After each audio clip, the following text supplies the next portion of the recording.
ચૂંટણીને હવે ગણતરીના દિવસો બાકી છે, ત્યારે મતદારોને આકર્ષવાના બદલે અહીંયા તો ઉમેદવારી પત્રો પરત ખેંચવાનો સિલસિલો જાણે કે એક પેટર્ન બની ગયું છે। તેવી જ રીતે જૂનાગઢ લોકસભા બેઠક પર આજે કુલ 4 ઉમેદવારોએ પત્ર પરત ખેંચી લીધા છે। હવે કુલ 11 ઉમેદવારો વચ્ચે સીધો ખરાખરીનો જંગ જામશે। જૂનાગઢ બેઠક પર ભાજપ અને કોંગ્રેસ વચ્ચે સીધી ટક્કર માનવામાં આવી રહી છે।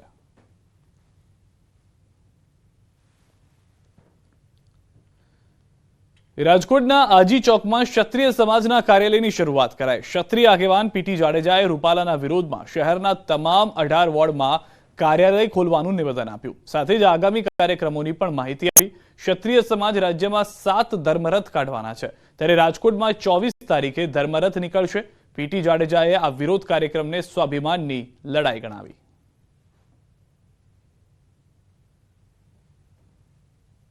અને અમારી આ લડાઈ સ્વાભિમાનની છે, એટલે તો સહન કરી જ ન શકાય। આજે અમારું કાર્યાલયનું ઉદ્ઘાટન થયું અને આજ અને આવતીકાલે 18 વોર્ડમાં કાર્યાલય થશે। 18 વોર્ડની સંકલન સમિતિ બનાવી નાખી। જે અમારા 7 રથ કાઢવાના છે ધર્મરથ, એ રાજકોટનો જે ધર્મરથ છે એ 24 તારીખે શરૂ થશે 6 દિવસ માટે અને તાલુકા લેવલ સેન્ટર બધે ફરશે।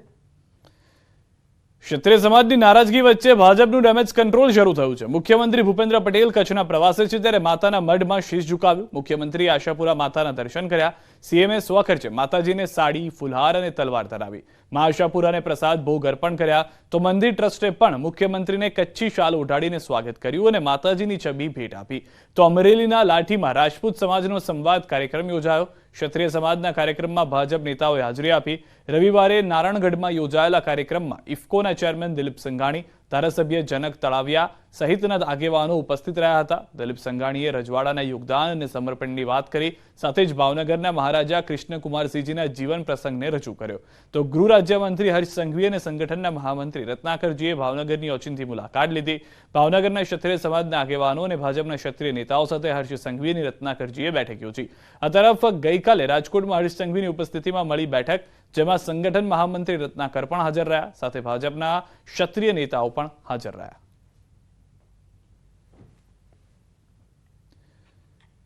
તો ક્ષત્રિય સમાજના આંદોલન વચ્ચે મોટા સમાચાર। અમદાવાદ પોલીસ કમિશનરના 16 એપ્રિલના જાહેરનામાને હાઈકોર્ટમાં પડકારવામાં આવ્યો છે। ક્ષત્રિય સમાજના આગેવાન અર્જુનસિંહે હાઈકોર્ટમાં જાહેરહિતની અરજી કરી। ક્ષત્રિય સમાજને વિરોધ કરતા અટકાવવાનો પ્રયાસ કરવામાં આવી રહ્યો છે તેવી વાત તેમના તરફથી કરવામાં આવી।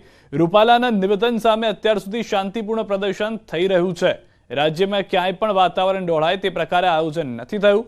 પોલીસનું જાહેરનામું અમને શાંતિપૂર્ણ પ્રદર્શન કરતા પણ અટકાવી રહ્યું છે।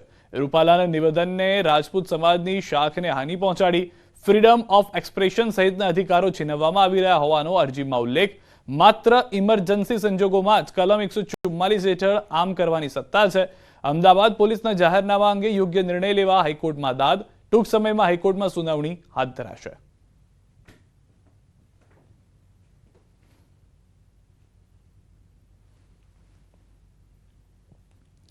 ગઢડા ગોપીનાથજી ટેમ્પલ બોર્ડની ચૂંટણીમાં દેવપક્ષની જીત થઈ ગઈ છે। સાધુ, પાર્ષદ અને ગૃહસ્થ વિભાગની તમામ 7 બેઠક પર દેવપક્ષનો ભવ્ય વિજય થયો।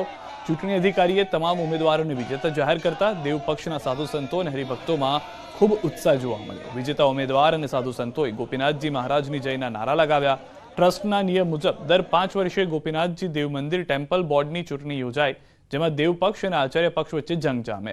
21 એપ્રિલે યોજાયેલી ચૂંટણીમાં 51% જેટલું મતદાન થયું, ત્યારે આજે ચુસ્ત પોલીસ બંદોબસ્ત વચ્ચે મતગણતરી કરવામાં આવી। સવારે મતગણતરી કેન્દ્ર પર એજન્ટને લઈ આચાર્ય પક્ષે વિરોધ વ્યક્ત કર્યો હતો, જોકે બાદમાં ચૂંટણી અધિકારીએ એજન્ટને પેન અને કાગળ લઈ જવાની મંજૂરી આપતા શાંતિપૂર્ણ માહોલમાં મતગણતરી થઈ અને પરિણામ જાહેર કરાયું।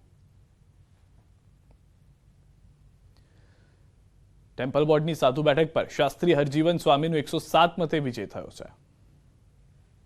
પાર્ષદ વિભાગમાંથી પોપટ ભગતને 62 મત મળ્યા છે, તેને વિજેતા જાહેર કરવામાં આવે છે। જ્યારે અન્ય એક બ્રહ્મચારી વિભાગની પોસ્ટ હતી તે અગાઉ બિનહરીફ જાહેર કરવામાં આવેલી છે। આ તમામ મિલકતો પોસ્ટ ઉપર દેવપક્ષ વિજેતા થયેલ છે। પાર્ષદ વિભાગમાંથી પોપટ ભગતને સમાચારોમાં અત્યારે બસ આટલું। દેશ પ્રદેશની તમામ ખબરો માટે આપ જોડાયેલા રહો ગુજરાતની number 1 news channel news 18 Gujarati સાથે।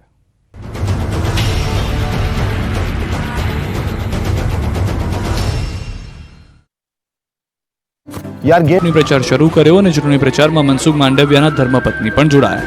ભારત દેશમાં નારીને નારાયણી કહેવામાં આવે છે. આ કહેવતને ખરા અર્થમાં પોરબંદર લોકસભા સીટ પર ભારતીય જનતા પાર્ટીના ઉમેદવાર મનસુખ માંડવિયાના ધર્મપત્નીએ સાર્થક કરી બતાવી. પોરબંદર લોકસભા સીટ પર ભારતીય જનતા પાર્ટી પક્ષ તરફથી ઉમેદવારી કરી રહેલા મનસુખ માંડવિયાના ચૂંટણી પ્રચારમાં તેમના પત્ની પણ જોડાયા અને મનસુખ માંડવિયાનો પ્રચાર કર્યો.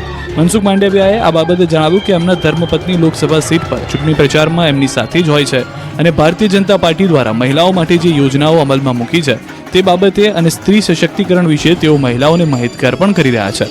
મનસુખ માંડવિયા સાથે એમના પત્ની જોડાયા છે અને સમગ્ર ધોરાજીના ગ્રામ્ય વિસ્તારમાં પ્રચાર અર્થે જતા માંડવિયાને લોકો ફૂલે વધાવતા નજરે પડ્યા. રાજ્યની સૌથી છેલ્લી એવી વલસાડ ડાંગ લોકસભા બેઠક પર ચૂંટણીને લઈને રાજકીય માહોલ ગરમાયો છે. બંને પક્ષ મતદારોને રીઝવવા તમામ પ્રયાસો કરી રહી છે, ત્યારે ભાજપ દ્વારા શહેરી વિસ્તારોમાં હવે પોતાની હાજરી સૂચક રીતે દર્શાવવા પ્રયાસ થઈ રહ્યા છે. ઔદ્યોગિક નગરી વાપીમાં ભાજપના મધ્યસ્થ ચૂંટણી કાર્યાલયનો આરંભ કરવામાં આવ્યો. રાજ્યના નાણામંત્રી કનુભાઈ દેસાઈએ ભાજપના ઉમેદવાર ધવલ પટેલના પ્રચાર માટે આ મધ્યસ્થ ચૂંટણી કાર્યાલયનો વાપીમાં આરંભ કરાવ્યો.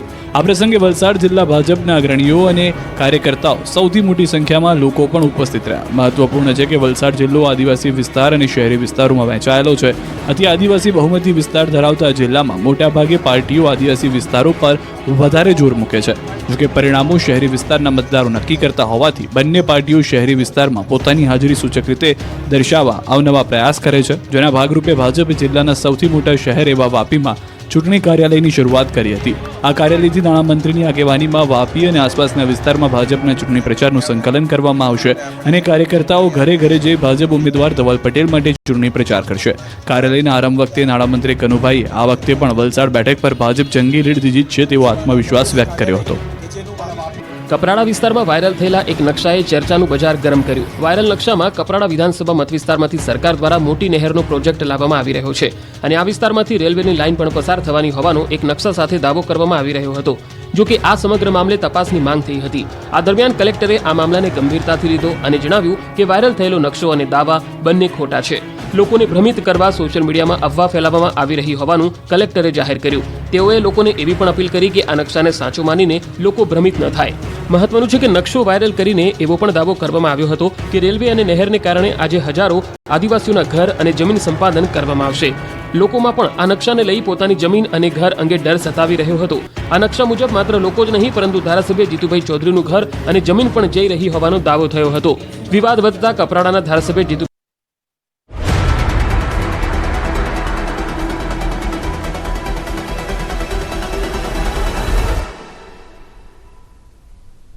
વસંત મસાલા. સુરત બેઠક પર ભાજપના મુકેશ દલાલ બિનહરીફ, બીએસપીના પ્યારેલાલ ભારતીએ ફોર્મ ખેંચ્યું પરત. કચ્છમાં ચૂંટણી પહેલા ભાજપનું ઓપરેશન લોટસ, એસસી સમાજના આગેવાન નરેશ મહેશ્વરી જોડાયા ભાજપમાં, સીએમએ પહેરાવ્યો ખેસ.